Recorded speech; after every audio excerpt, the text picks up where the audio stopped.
we've had kind of a real spike on people purchasing guns and ammunition, and in talking to the owners of the gun shops, these are not typical gun purchasers, a lot of them. We've got little grandmas and other people purchasing guns.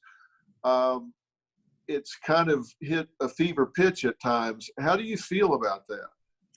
Well, you know what? If people find security in owning a firearm, and I'm a firm believer in the Second Amendment, but we have to be a responsible gun owner. If that's something you are normally going to do and it's not a panic purchase, please, by all means, do what you need to do to defend your home.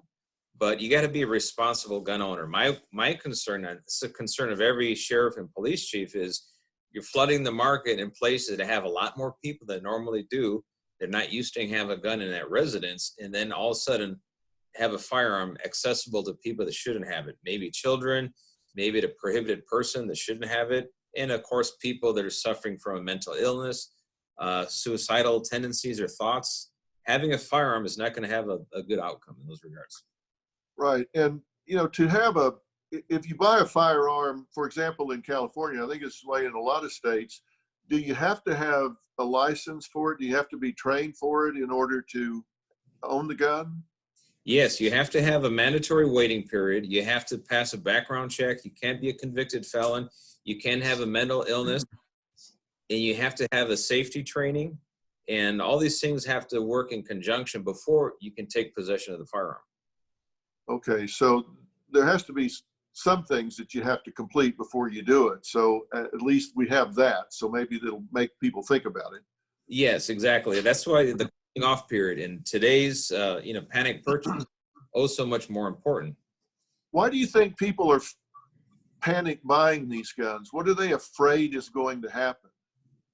Well, you have an extreme range of people and different thoughts. You have your typical gun purchaser, but now they think of a potential of scarcity of resources, and people maybe perhaps looting, or whatever the case may be, that somehow they're going to arm themselves. But in most states, having a firearm in public requires a concealed weapon permit, which you're not going to get into a store, with few exceptions depending on what your state law is. But in California, that's a far lengthier process than just having a firearm and had license to possess it. Right. So I guess we're seeing people panic buying and hoarding groceries and toilet paper and things like that. I guess I've talked to some people who are saying that they think they're going to have to defend their stash of groceries and things of that nature. Surely we're not going to get to that apocalyptic sort of situation.